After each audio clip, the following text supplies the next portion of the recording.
मीठा मीठा गप और कड़वा कड़वा थू, ये जो प्रवृत्ति है ना, ये बड़ी विचित्र सी स्थिति पैदा कर देता है। और बड़ी चालाकी के साथ हमारे नेता प्रतिपक्ष निकलते हुए चल रहे थे कि ये भी हमने किया, वो भी हमने किया, वो भी हमने किया।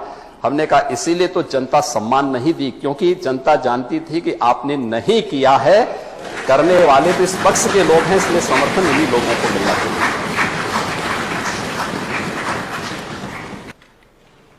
कि नजर नहीं है, नजारों की बात करते हैं, जमी पे चांद सितारों की बात करते हैं।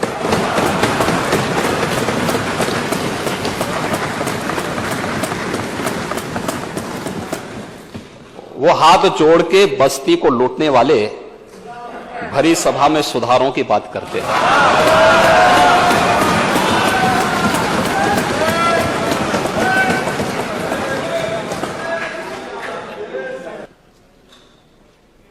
एक मनीषी ने कहा कि अभिमान तब आता है जब हमें लगता है कि हमने कुछ किया है, और सम्मान तब मिलता है जब दुनिया को लगता है कि आपने कुछ किया है।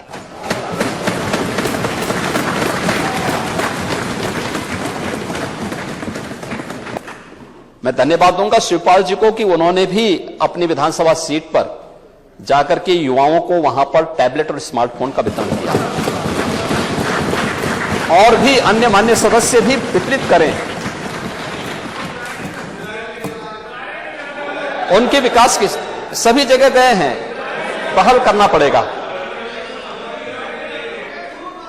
1 करोड़ युवाओं को भी वितरित किया जा रहा है। हर स्नातक प्रास्नातक युवाओं को टैबलेट और स्मार्टफोन वितरित होने की प्रक्रिया के साथ जुड़ा है। 12.5 लाख युवाओं को अब तक दिया जा चुका है।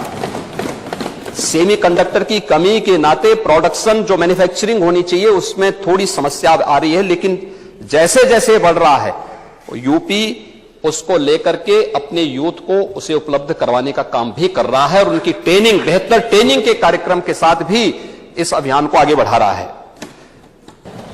उत्तर प्रदेश के अंदर कानून व्यवस्था की स्थिति को बेहतर बनाने के लिए कभी पीएसी बल की बड़ी भूमिका होती थी। एक साजिश के तहत 54 कंपनियां समाप्त कर दी गई, उसका गठन ही नहीं होने दिया। पीएसी होती तो क्या मुजफ्फरनगर में महीनों महीनों तक कर्फ्यू रहता? पीएसी होती क्या बरेली में कर्फ्यू रहता? लेकिन पीएसी की यूनिट जितनी कंपनियां थी उनको एक एक करके बंद किया जा रहा था। भारत सरकार कह रही है स्वच्छ भारत मिशन, और नेता प्रतिपक्ष कह रहे थे कि आप लोग शौचालय बनाने में एक्सपर्ट हैं। हां, क्यों नहीं, ये महारत हासिल है हम पे, हम लोगों ने किया है। क्योंकि शौचालय हमारे लिए केवल एक गरीब के घर में उसकी गरिमा की रक्षा करने का ही माध्यम नहीं बना था, बल्कि बहन बेटियों की सुरक्षा का भी माध्यम और उनकी गौरव को बढ़ाने का भी माध्यम है।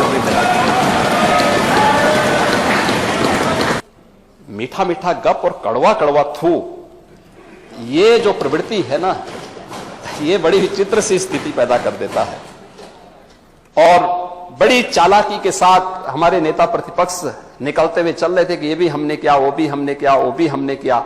हमने कहा इसीलिए तो जनता सम्मान नहीं दी, क्योंकि जनता जानती थी कि आपने नहीं किया है, करने वाले तो इस पक्ष के लोग हैं, इसलिए समर्थन इन्हीं लोगों को मिलना चाहिए। सरकार युवाओं के लिए और उनके भविष्य के लिए पूरी तरह सजग है।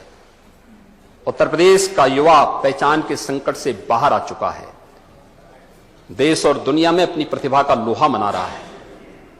आज वो जहां कहीं भी जाएगा, अब उसके सामने कोई संकट नहीं है, यहां भी नहीं है। हमारी सरकार एक परिवार कार्ड जारी करने जा रही है, कल बजट में उसका चर्चा भी हुई है। हर परिवार के एक नौजवान को नौकरी, रोजगार अथवा स्वतः रोजगार के साथ जोड़ने की कार्रवाई है।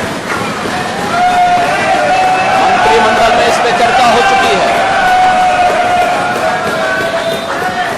यूपी के इस युवा की ऊर्जा का लाभ यूपी लेगा, और प्रधानमंत्री मोदी जी के विजन के अनुरूप उत्तर प्रदेश को $1 ट्रिलियन की इकोनॉमी बनाकर के देश की अग्रणी इकोनॉमी के रूप में स्थापित करने का काम करेगा।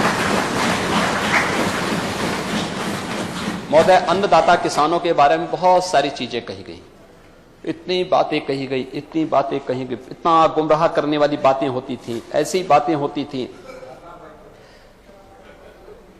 किसान सर्वाधिक आत्महत्या किस सरकार के समय किया था?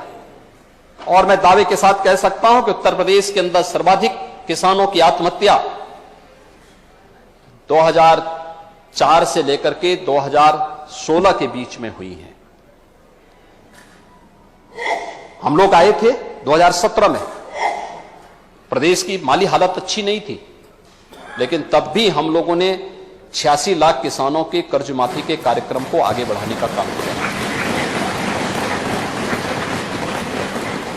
धान और गेहूं क्रय की एक पारदर्शी प्रक्रिया को आगे बढ़ाने का काम किया। महोदय, मैं एक कुछ आंकड़े यहां प्रस्तुत करना चाहूंगा, इसकी खासतौर पर ये बहुत महत्वपूर्ण इसलिए है कि 2012 से लेकर 2017 के बीच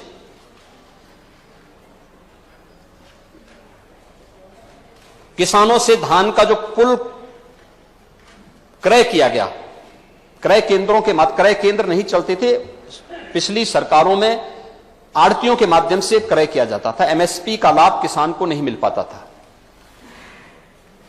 और उसका परिणाम था कि जितना लाभ किसान को मिलना चाहिए था नहीं मिला। अगर धान की ही मैं बात करूं, 2012 से 17 के बीच में 1042 लाख मीट्रिक टन धान का प्रोक्यूरमेंट हुआ ये आड़तियों के माध्यम से, लेकिन 17 से 22 के बीच में 1214 लाख मीट्रिक टन धान का क्रय सीधे किसानों से किया गया। बीच में कोई मीडिएटर नहीं था, कोई आड़ती नहीं था, कोई एजेंट नहीं था। समाजवादी पार्टी की सरकार के समय धान का जो कुल भुगतान किसानों को किया गया वह किया गया था उस पीरियड में 5 वर्ष के उस कालखंड में 12,804 करोड़ रुपए, और भारतीय जनता पार्टी सरकार के समय में 5 वर्ष के 17 से 22 के बीच में भुगतान किया गया 40,158 करोड़ 90 लाख रुपया। ये गेहूं के प्रोक्यूरमेंट की मैं बात कर रहा हूं, और धान के प्रोक्यूरमेंट में 12 से 17 के बीच में 17,190 करोड़ रुपए भुगतान किए गए, जबकि 5 वर्ष के अपने कालखंड के दौरान भारतीय जनता पार्टी नेतृत्व की सरकार ने 244,17 करोड़ रुपए का भुगतान सीधे किसानों के खाते में किया। हमने डीबीटी के माध्यम से पैसा किसान के खाते तक पहुंचाने का काम किया है।